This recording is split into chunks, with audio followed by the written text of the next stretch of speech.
Hi నమస్తే అందరికీ. ఈవాటి video వచ్చేసి స్పెషల్ రెసిపీ పెసరపప్పు గుమ్మడికాయ పాయసం అండి. చాలా చాలా బాగుంటుంది. ఇక మనం ఏదైనా సింపుల్గా అయిపోయే రెసిపీ అయితే బాగుంటుందని అనుకుంటాం కదా.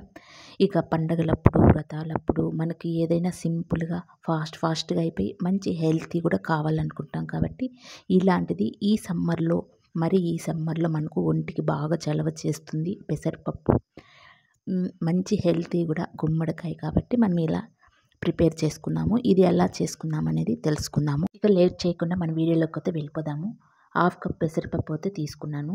పెసరపప్పు చక్కగా వాష్ చేసేసి ఇలా ఆరబెట్టేసుకున్నాను నేను.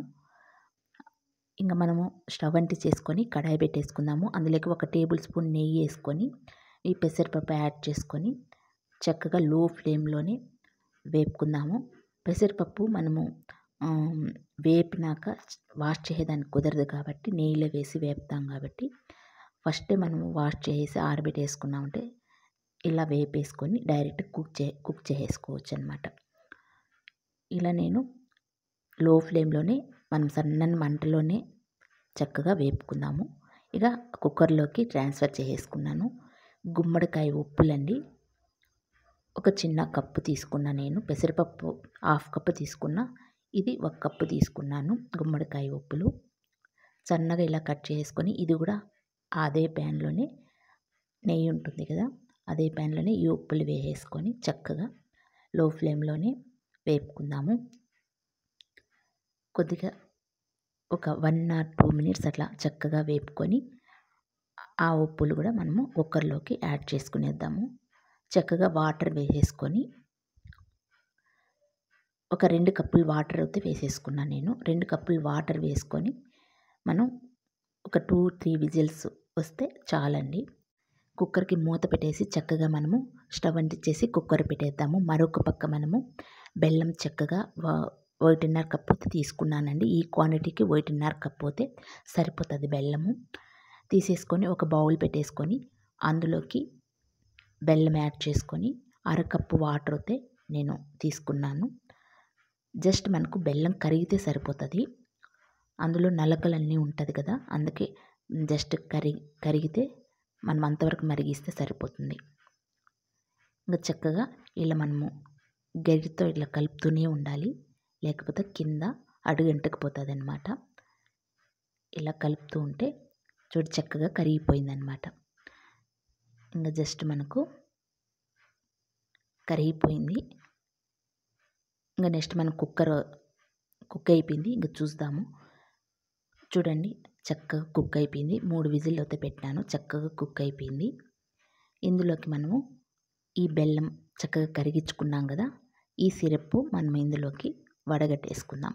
చక్కగా ఇలా మ్యాష్ చేసుకొని చక్కగా గుమ్మడికాయ పప్పు పెసరపప్పు చక్కగా ఇలా చేసేసుకొని ఇందులోకి మనము బెల్లం లిక్విడ్ యాడ్ చేసుకుందాం.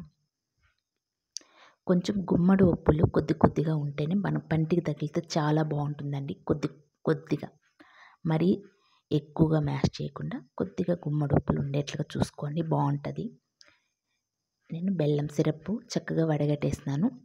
చూడండి అందులో నలకలు ఎంత వచ్చిందో.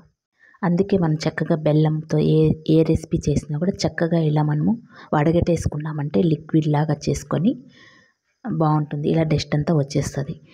నెక్స్ట్ మళ్ళీ 2 minutes మనం కుక్ చేసుకుందాము. అందులోకి ఇలాచి పౌడర్ 1/2 టేబుల్ స్పూన్ అయితే యాడ్ చేసుకున్నా. ఇలా బెల్లం సిరప్ పెసరపప్పు గుమ్మడికాయ చక్కగా పట్టేసుకుంటుంది ఆ పాకం అంతా కూడా, బెల్లం పాకము. ఇంకా నెక్స్ట్ మనము ఒక 2 minutes కుక్ అయినాక ఆ తర్వాత పాలు కాంచి చల్లారి పెట్టుకోండాలి. ముందుగానే మనము బాగా తిక్కుగా వచ్చేంత వరకు చక్కగా మరగ్గాంచాలి పాలు.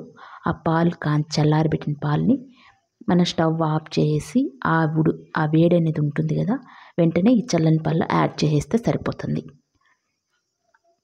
చక్కగా ఒకసారి అలా కలిపేసుకొని నెక్స్ట్ మనము అందులోకి డ్రై ఫ్రూట్స్ అయితే యాడ్ చేసుకుందాం. స్టవ్ అంటి చేసుకొని ఒక ప్యాన్ పెట్టుకుందాము. అదే ప్యాన్లోనే నెయ్యి 2 టేబుల్ స్పూన్ యాడ్ చేసుకున్న. అందులోకి డ్రై ఫ్రూట్స్ మీకు నచ్చిన డ్రై ఫ్రూట్స్ అయితే యాడ్ చేసుకోండి. మీకు ఏ డ్రై ఫ్రూట్స్ ఉంటే ఇందులోకి పచ్చి కొబ్బరి కూడా మీరు యాడ్ చేసుకోండి, చాలా బాగుంటుంది. ఇలా రోస్ట్గా వేపుకొని యాడ్ చేసుకుంటే నేనైతే వేయట్లేదు, పచ్చి కొబ్బరి వేస్తే సూపర్గా ఉంటుంది. పచ్చి కొబ్బరి అయినా ఎండు కొబ్బరి అయినా ఏదైనా ఓకే, బాగుంటుంది. ఇలా యాడ్ చేసుకున్నా. ఇంకా చక్కగా ఒకసారి కలిపేసుకొని మనం ఒక సరైన బౌల్ తీసుకొని అందులోకి కప్పులోకి వేసేసుకున్నాం. ఇందులోకి పచ్చకర్పూరం కూడా యాడ్ చేసుకోవచ్చండి. పచ్చకర్పూరం వేసుకుంటే చాలా బాగుంటుంది. మన నైవేద్యాలకి, మనము వ్రతాలకి పెట్టేటప్పుడు పచ్చకర్పూరం కూడా యాడ్ చేసుకోవచ్చు. కొద్దిగా అంటే కొద్దిగా వేసుకోవాలి, ఎక్కువ వేసుకోకూడదు. ఎక్కువ వేసుకుంటే టేస్ట్ అనేది మారిపోతుంది. చాలా చాలా బాగుంటుంది. ఒకసారి ట్రై చేసి చూడండి. ఈ సమ్మర్లో మంచి హెల్దీ అయిన రెసిపీ. మీకు ఈ వీడియో నచ్చింది కదా? నచ్చింటే కనుక ప్లీజ్ సబ్స్క్రైబ్ చేయండి, లైక్ చేయండి, షేర్ చేయండి. అందరూ చూస్తున్నారు కానీ లైక్ మాత్రం చేయట్లేదండి. ప్లీజ్ లైక్ చేయండి, సబ్స్క్రైబ్ కూడా చేసుకోండి.